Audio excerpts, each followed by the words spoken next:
मैले त भन्दैछु तपाईहरुले बिदा नभइकिन यो मुलुक अब बन्दैन। सधैँ तपाईहरुका नचाहिने भाषण सुनेर तपाईहरु जस्ता हामीलाई मूर्ख ठानेर ताली बत्दै पिट्नु पर्ने। आदरणीय नारायण काजीजी, यसलाई यो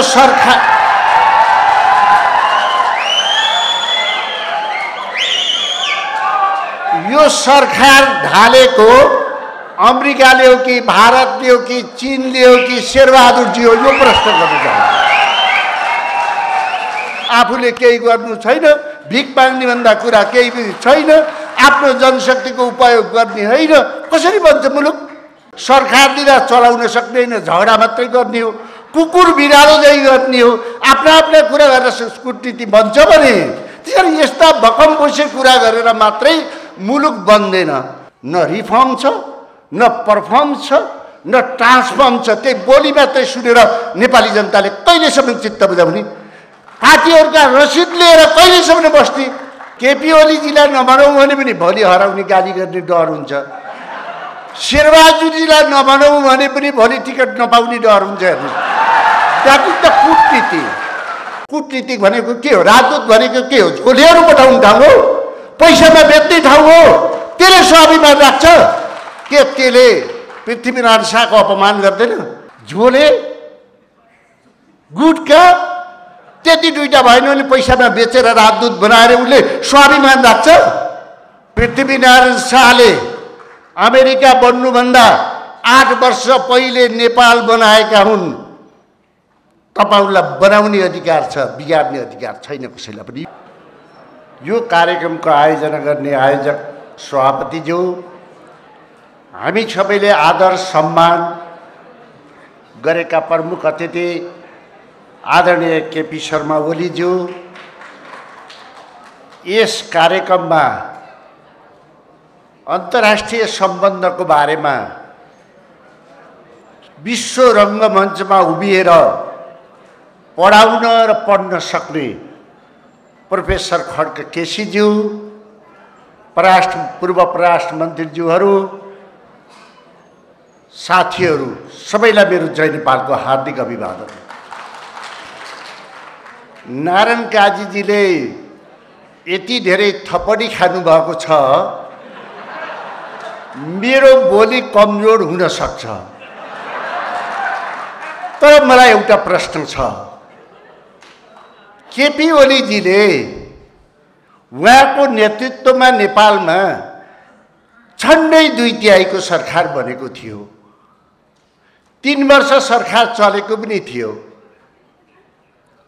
उहाँको बिचमा द्वन्द्व हुँदा उहाँले मलाई सरकार चलाउन देऊ, 3 महिनामा यो पार्टीको अधिवेशन पनि गर्छु, म उड्दिन, प्रधानमन्त्री पनि छोड्छु भन्दा आदरणीय नारायण काजीजी, यसलाई यो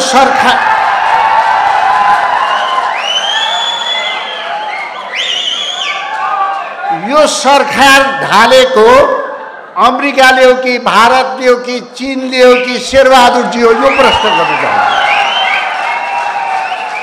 त्यसकारण म उहाँलाई सम्मान गर्दै यति कुरा मतिर डाइभर्स गर्नका निम्ति म यो कुरा राखेँ। तर यो कति कुरा गम्भीर हो तपाईहरुले बुझ्नु होला। यति कुरा साथीहरू,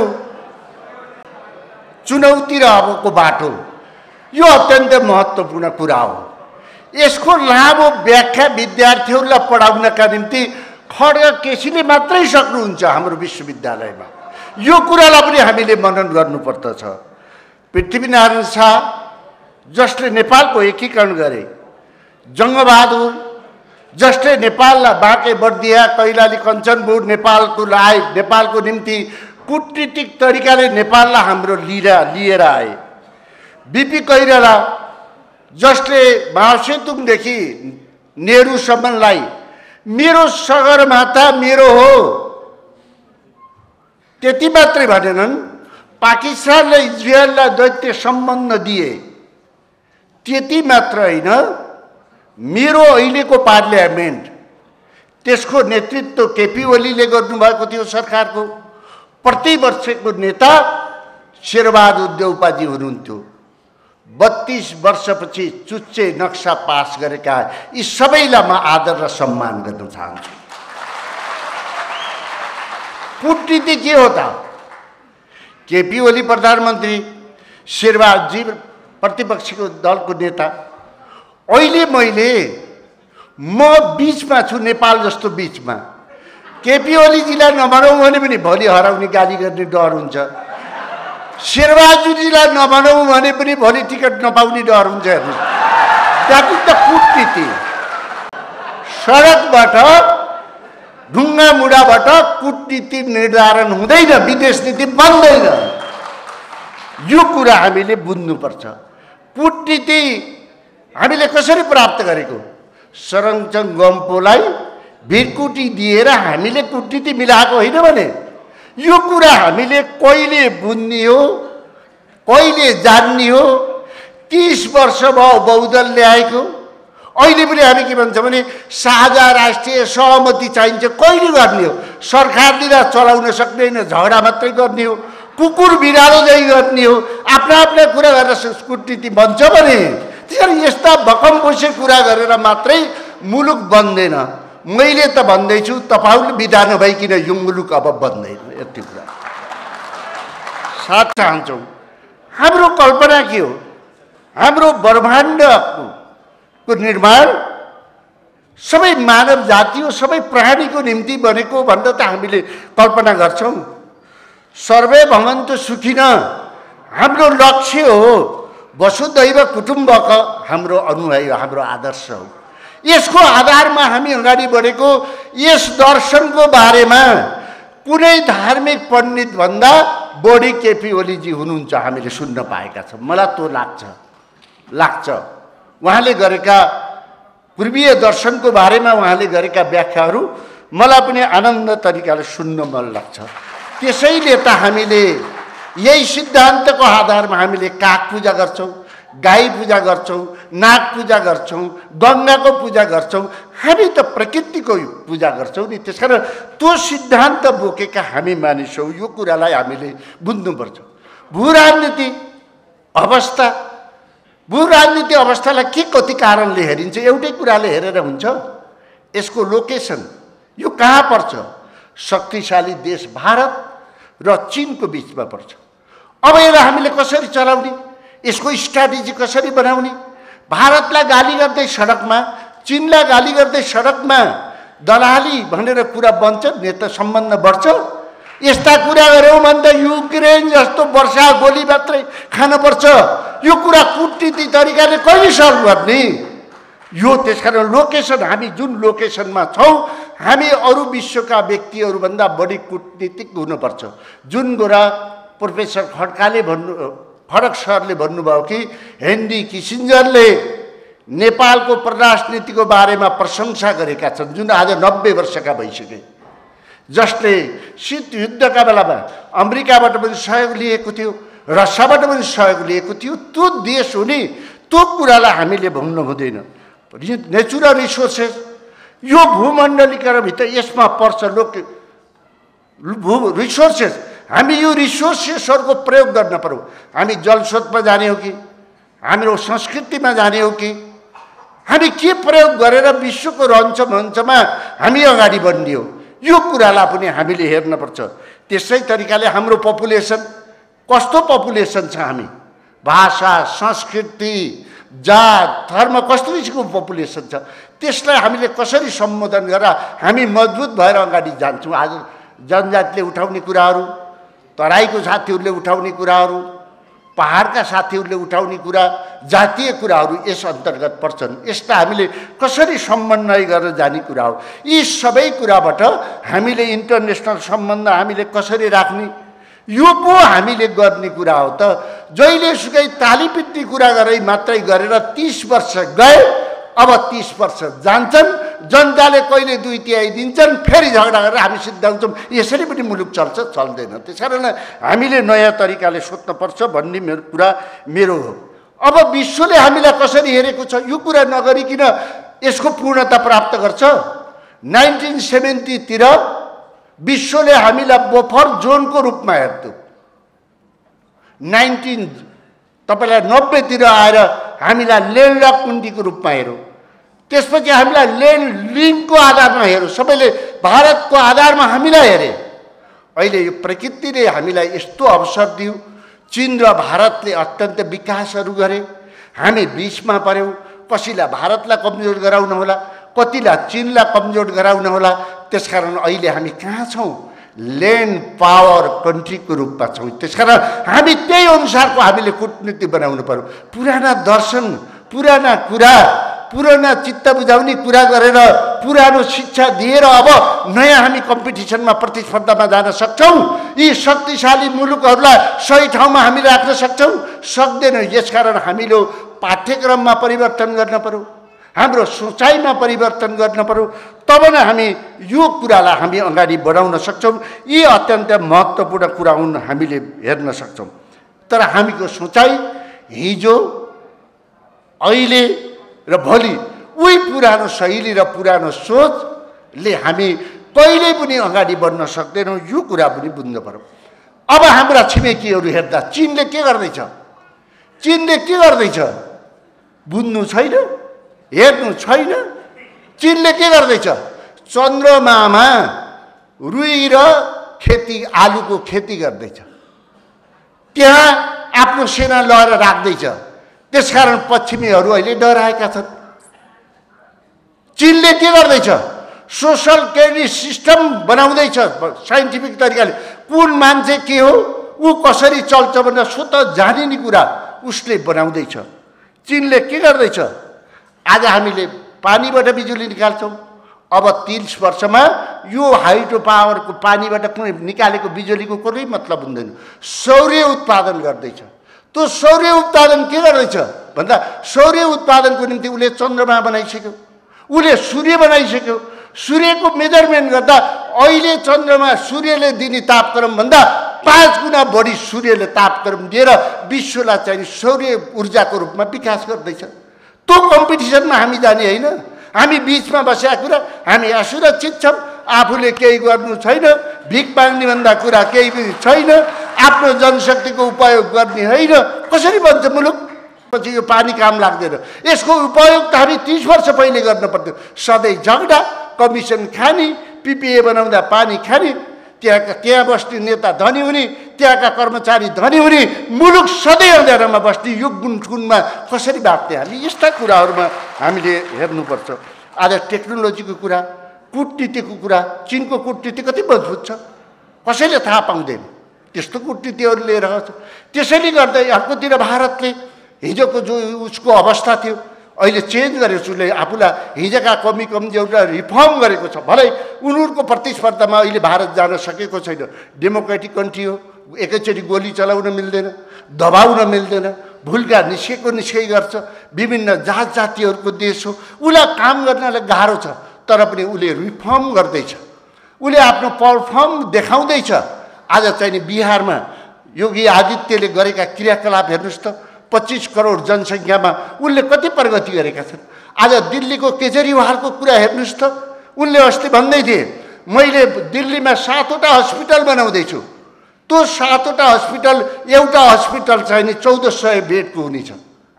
त्यो मैले 6 महिनामा कम्प्लिट गर्छु।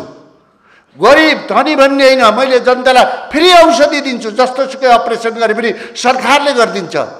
तर विगतको सरकारहरूले एउटा हस्पिटलको कोठा बनाउँदा 1 करोड आइसी खर्च गर्दै मैले 20 लाखमा बनाउँदैछु भन्छन्। त्यो हामीले कहिले भन्ने?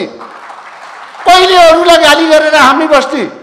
कहिले परफर्म हामीले देखाउने? तब पो मुलुक ट्रान्सफर्म हुन्छ। न रिफर्म छ, न परफर्म छ, न ट्रान्सफर्म छ। त्यही बोली मात्रै सुनेर नेपाली जनताले कहिलेसम्म चित्त बुझाउने? पार्टीहरूका रसिद लिएर कहिलेसम्म बस्ने? आज पनि युवाहरू विदेश जानुपर्छ, फर्केर आउँदा कफनमा लास आउने हो। आज पनि युवाहरू डिस्टिङसन ल्यायो भने अमेरिका, युरोप र अस्ट्रेलिया जान लाइन लाएर बसेका हुन्छन्। समस्या पहिचान गर्नु पर्दैन कहिले मुलुकमा? नेताहरूले समस्या पहिचान गर्नु पर्दैन। नेता भनेको कमाउने हो, आफ्नो घर बनाउने हो। नेता भनेको चाहिँ सिंहदरबारभन्दा बढी हो, पेकिङ दिल्ली र वाशिङटन हो कि आफ्नो सिंहदरबारलाई बलियो बनाउने हो? यो प्रश्न हामीले कहिलेसम्म गर्ने? कसरी विदेश नीति हामी टिक्न सक्छौँ? कसरी हामी अगाडि बढ्न सक्छौँ? यो अवस्थादेखि हामीले अब सोध्ने दिन भयो कि भएनन् बन्नुपर्छ। र कूटनीतिमा पनि ठुलो सानो हुन्छ। हाम्रो पूर्वीय दर्शन हेर्न पर्यो नि। भगवान कृष्णले महाभारतको युद्ध टार्नका निम्ति धृतराष्ट्रसित आफै दूत भएर गएका होइनन्? जसलाई हामीले भगवान मान्छौँ उनी दूत गएका होइनन्। व्यक्ति होइन, इस्यु के हो? अहिलेको इस्यु मुलुक बनाउने हो। भगवानका कृष्णको बेलाको इस्यु महाभारत युद्ध टार्ने थियो। धृतराष्ट्रको कारणले गर्दा 18 दिनसम्म महाभारतको युद्ध भयो। सारा ज्ञानी मान्छेहरू मारिए र 52 लाखभन्दा बढी मानिसहरू मारिए भनिन्छ। अहिले हामीले मुलुकलाई जोगाएर विकसित गराउने कूटनीति होइन हाम्रो। यो तरिकाले हामीले कहिले सोच्ने? त्यसकारण हामीहरू अहिले हामी एतातिर चीनको विरोध, एकातिर भारतको विरोध, अर्कोतिर पश्चिममा भन्न अमेरिकाको विरोध गर्दा आज युक्रेनको के हालत छ? उस्किँदाखेरिको हालत के छ? आज देशको अवस्था के छ? कति मान्छे मारिए? अहिलेसम्म युद्ध छ। कति दिनसम्म अरूले औँलो हालेर बचाउन सकिन्छ? त्यसरी नै हामी कति दिनसम्म बाँच्न सक्छौँ? यो कुरा हामीले कहिले सोध्ने? यो कुरा पनि हामीले जान्नुपर्छ। म आदरणीय केपी शर्मा ओलीजी हुनुहुन्छ, 2टा परराष्ट्र मन्त्री भइसकेको व्यक्तिहरू हुनुहुन्छ।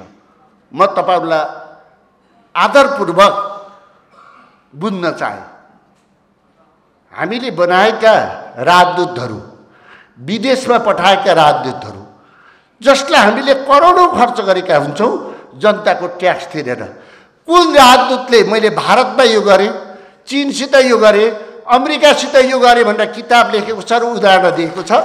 म प्रश्न गर्न चाहन्छु। झोले, गुटका त्यति 2टा भएन भने पैसामा बेचेर राजदूत बनाएर उसले स्वाभिमान राख्छ? महाभारतमा भगवान रामले रावणसित कुरा गर्नका निम्ति अंगदलाई पठाए। रावण यति घमण्ड थिए, यति घमण्डी थिए, आसित कुरा गर्नेलाई अंगदलाई बाँदरलाई पठाउने भनेर उनले त बस्ने ठाउँ पनि दिएनन्।